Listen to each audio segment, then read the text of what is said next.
In this video, we'll discuss the story that happened in England on Sunday, November 14, 2021. Surveillance cameras captured 34-year-old Alexandra Morgan at a gas station near Cranbrook, Kent. No one has seen her since. 4 days later, her parents reported her disappearance to the police. The investigation revealed many secrets that someone hoped no one would ever discover. The truth turned out to be much more frightening than anyone could have imagined. Known to her friends and family as Alex, Alexandra Morgan was a single mother of 2 children who were 4 and 11 years old at the time. They lived in Wilsley Pound, Cranbrook, Kent. She did not maintain relationships with the fathers of her children. It was certainly not easy for her to raise them alone. According to some sources, Alexandra worked as a dog groomer. People described her as an energetic and ambitious woman who wanted her children to have everything they needed. She wanted a better life for them and took several steps to achieve this. On November 13, 2021, Alexandra arranged a meeting with her parents. She left her 2 children with them, saying she was going on a spa vacation with friends. She told them she would be back in 3 days. On November 17, Alexandra's parents became concerned after she didn't pick up her children. She didn't answer any calls or texts, which wasn't like her. After several unsuccessful attempts to find out where their daughter had disappeared, parents had to contact the police. And police said there was something strange about Alexandra Morgan's disappearance, so they treated it as a potential crime. At the beginning of the investigation, the police tried to find out which spa Alexandra planned to go to. She told her parents she was going there with friends, and the police wanted to know who those friends were. At that time, the investigators could not even think about what they would have to face. While searching for Alexandra, the police obtained footage from a gas station in Cranbrook, trying to locate the woman. It was the last place people saw her. Her white Mini Cooper was the key to establishing her whereabouts. On the morning of November 14th, she refueled her car, bought some goods, and left. At first glance, there's nothing unusual in this video. The gas station manager, Rose Macaulay, who has been on friendly terms with Alexandra for 17 years, was there when she bought £10 worth of gas and ordered a coffee and a snack on the morning of her disappearance. Rose said, "I don't think anybody knows what's happened to her or where she's gone. For her car not to be seen at all since then is a complete mystery. A friend and I went around Hastings looking for it but didn't find anything." Alex never gets embarrassed, so I don't think it's a case of her being afraid to come home. I just hope nothing bad has happened to her. I just hope she's okay and turns up. It's really worrying. Alex was really dolled up with a full face of makeup, her hair done, and wearing nice clothes when she came in that Sunday, looking very well presented. She was more done up than I've ever seen her before, and she came in very early in the morning, which was unlike her. Alex seemed in a good mood and was smiling. Interviewing Alexandra's friends, the detectives learned that in 2018, she posted information on her social networks about a stalker following her every move. In another post from 2019, she shared an image with the words, "Hi, stalker." Alexandra wrote, "Stop stalking my page, lovelies. It's quite sad. Not only that, you're making it more obvious by the day, seeing as we are not even friends on Facebook. Nothing to see here, pal. Unless I want you to. If you carry on, I will post your antics for all to see. Have a lovely day now." Investigators were trying to discover if these messages had anything to do with her disappearance. A police spokesman said, "It is completely out of character for Alexandra not to contact her family, and we are now treating this case as a potential murder. While we continue our investigation, I would urge anyone who may have seen Alexandra or her white Mini Cooper with a black roof to contact us. If you think you may have seen Alexandra or something suspicious but are not sure, please do not hesitate to call and let us know." They described Alexandra as a woman around 5 feet 6 inches tall with a slim build and brown shoulder-length hair. She was wearing a green knee-length quilted coat, a black top, ripped blue jeans, knee-high black boots, and a silver necklace when last seen. Sometimes people disappear without leaving any traces or clues helpful to the police. Many missing person cases remain unsolved, but this time everything was different. Alexandra Morgan left a digital footprint that eventually allowed the police to find out what happened to her. Moreover, it revealed some shocking secrets. Alexandra wanted to improve her financial situation. Trying to do this, she started working as an escort, advertising her services on the internet. However, her family and friends didn't know about it. Women working as escorts are among the most vulnerable category of people. It's no secret to anyone, including the police. They never know who will be their next client, an ordinary person who, for some reason, decided to pay for such services, or a maniac looking for a victim. The investigators discovered that Alexandra arranged a meeting with her regular client before her disappearance. They arrested this man. At the same time, the statement made by the police representative made it clear that Alexandra was unfortunately no longer alive. A spokesperson for Kent Police said, "Detectives from the Kent and Essex Serious Crime Directorate investigating the disappearance of a woman from Sissinghurst have arrested a man." On Thursday, November 25, 2021, a 40-year-old man from St. Leonards-on-Sea was arrested on suspicion of murder. Kent police officers, with support from Sussex Police, are carrying out searches in 3 locations in the Hastings and St. Leonards-on-Sea area as part of their work to locate Alexandra. Residents can expect to see a heightened police presence in the area as inquiries continue. The man they arrested was Mark Brown. He was a construction worker, married, and had a son. His family did not suspect that he was leading a double life. Before her disappearance, Alexandra had met with him several times. According to Sussex Police, he once bought her a Mini Cooper. Their first meeting was on June 8, 2021, after Brown saw her on an adult website. It was at her home in Sissinghurst, near Cranbrook, Kent. Everything went well that time, and they continued to see each other occasionally. On June 21, almost 2 weeks later, they met for the second time. However, now Alexandra went to Little Bridge Farm, near Hastings, Kent, which Brown rented for meetings with women and other purposes. During August and September, they met 7 more times, and Alexandra did not suspect that she was falling more and more into a trap. On October 23, 2021, Brown sent her a text message asking if she would be interested in a risk-free business transaction he was offering. The proposal referred to £100,000 for 35 days at a hotel. He would be providing a new ID, a straight car, and shopping money.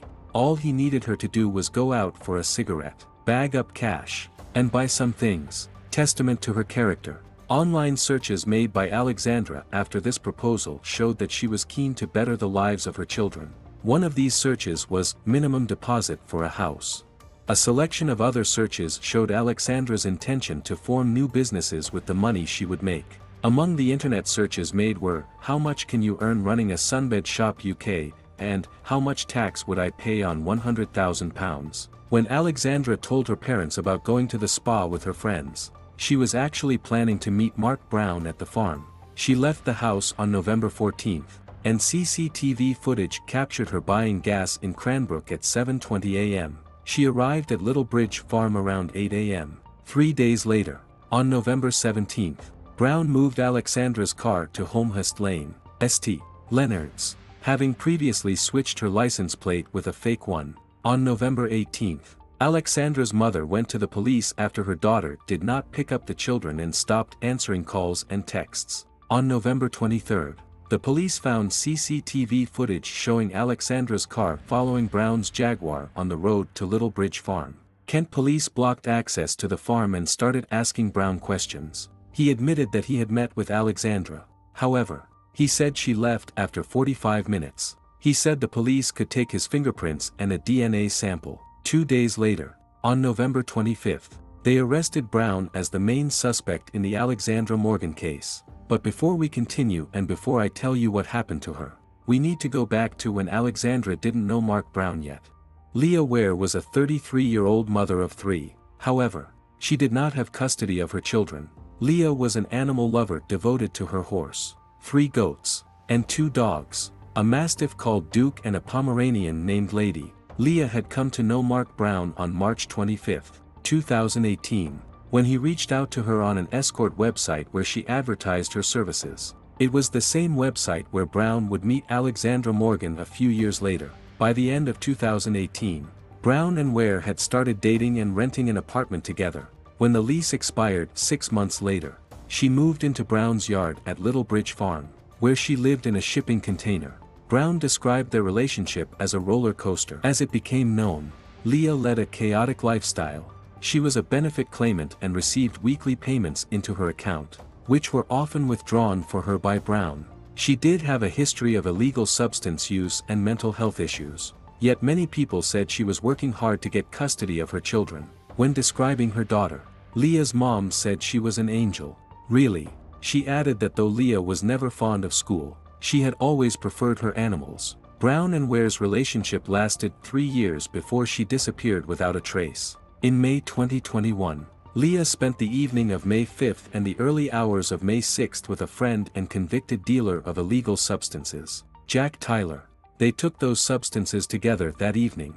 There was an intimate relationship between them. It was the last time anyone saw Leah. The last outgoing call made from her phone was on May 7 at 8:55 a.m. The police believed that she died on that day. 2 weeks later, Mark Brown returned to the website where he met Leah on June 8, 2021, a month after she disappeared without a trace. Alexandra met Brown for the first time at her home. Their meeting went well. She saw Brown as a reasonable and generous man.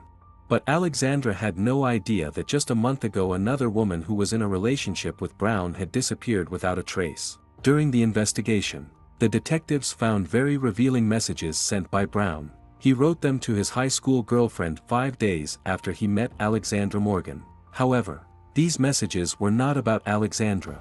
They were about Leah Ware. Here's what they said. "I'm going to be very careful how I word this. It happened again not very long ago when disposing of something. It's a very unpleasant thing to do, an old oil drum, 5 liters of diesel, and hey presto, there's not very much left. It gets hot, very hot. It glows almost white. The things I have done weigh heavily on my heart, on my head, and my soul. A psychopath with a conscience. It's a joke really." Thus, investigators started suspecting that Alexandra Morgan was dead and, more frighteningly, that she was not the only victim of Mark Brown. A spokesperson for Sussex Police Major Crime Team said, "Despite extensive investigations, we have not found Leah or her body and are appealing for the help of the public to try to locate her or anything connected with her disappearance." After Brown's arrest on November 25, 2021, the police searched his farm. There, they found a barrel inside which someone had recently burned something. Examining its contents, experts found the remains of bones and teeth. Laboratory examination left no doubt that these were the remains of Alexandra Morgan. In a joint statement, Neil Kimber of Kent Police and Andy Wilston of Sussex Police said, "Our thoughts are with the families of both Alexandra and Leah at this difficult time. Whilst we have located the remains of Alexandra, we have yet to find Leah, and our investigations remain ongoing. We are appealing for anyone with information regarding either Leah or Alexandra to contact us urgently." Police described Leah as a 5 feet 6 inches tall white female of slim build with very long black hair and blue eyes. They said she possibly had tattoos of a dragon on her right leg, Chinese writing on her right hip, and a fairy sitting on a flower over the name Ryan on her right leg. The search at Brown's farm lasted about a month, ending on January 7, 2022. In the pond, the police found the bones of a Pomeranian with some weight tied to a collar. Investigators believed it was Leah's dog, which Brown so crudely got rid of following Leah's death. Although police were unable to find Leah Ware's remains, they still charged Brown with taking her life on February 1, 2022. Earlier, they charged him with taking the life of Alexandra Morgan. During the interrogation, Brown denied the charges against him. However, when they informed him of the evidence indicating that he had disposed of Alexandra Morgan's body by fire, he admitted her death. Yet Brown was adamant that Alexandra had died as a result of an accident. The trial of Mark Brown began on October 17, 2022. New details of these 2 cases became known during the court sessions. The jury learned that Brown regularly withdrew money from Leah Ware's bank account after her disappearance. After Leah's disappearance on May 7, 2021, Brown collected her prescription medication and withdrew money at a cash point using her new bank card every week. They delivered the card to the address of his sister Cheryl. He would then leave the cash and medication in a horse box belonging to their pet Birdie. Prosecution lawyer Duncan Atkinson detailed a number of times in the weeks after Leah Ware's disappearance when Brown took £200 from her account, the maximum allowed in a transaction. This led to Leah's balance falling from more than £2,000 to £45. Jurors were told that in July 2021, Brown twice withdrew £200 from Leah Ware's account shortly after he transferred £200 to his account. When asked why he did this, he said, "I probably used her £200 then replaced it. At that time, someone owed me £430, so they probably paid me back." Atkinson said, "The reality is the withdrawals of money from Leah Ware's account had nothing to do with her and everything to do with you. Is it a coincidence she died after her new bank card arrived?" Brown replied, "I don't know what you're getting at because, as far as I'm aware, she's not dead." Atkinson asked, "You were running off Leah Ware's money, weren't you? You knew Leah was somewhere where money wasn't going to help her." Brown replied, "I don't know what planet you're living on. Leah wanted Brown to leave his wife for her." One of her friends said this during testimony at the trial. Perhaps it played some role in Brown's decision to commit this crime. During the trial related to Alexandra Morgan's death, Brown reiterated that her death was an accident. He claimed that Alexandra slipped and fell on some tools, hitting her head in the workshop he rented at Little Bridge Farm. He said he ran over to her and saw there was a lot of blood. Therefore, he got a towel to try to stop the bleeding from her head. When he moved her head to place the towel under it, there was even more blood. Prosecution lawyer Duncan Atkinson objected, saying, "When you first saw she's gone to the ground on her back, there's already a lot of blood around her head, so it's clear before you do anything else that she's hurt and needs help and needs a doctor. That's absolutely obvious." Brown replied, "Yes, but I was panicked, and the first thing I did was grab a towel to stop the bleeding. At that point, she was gone, and it was my priority to try and do CPR because I couldn't find a pulse. I didn't call an ambulance because my priority was to try and stop the bleeding and then to get a pulse. There's no point calling an ambulance if it's not going to get there on time. Your priority is to stop the bleeding." After attempting CPR and holding a mirror to Alexandra Morgan's mouth and nose to check for breath, Brown said he was sure she had died. In the 5 minutes or so after that, he used jumpers to stop blood flowing out from under the workshop door, went outside to vomit, and retrieved his phone from either his car or jacket pocket to call the emergency services. He then decided to cover the whole thing up, saying, "I wrapped Alex in a sleeping bag and put a towel around her head to stop more blood coming out. I had a dead escort on my workshop floor.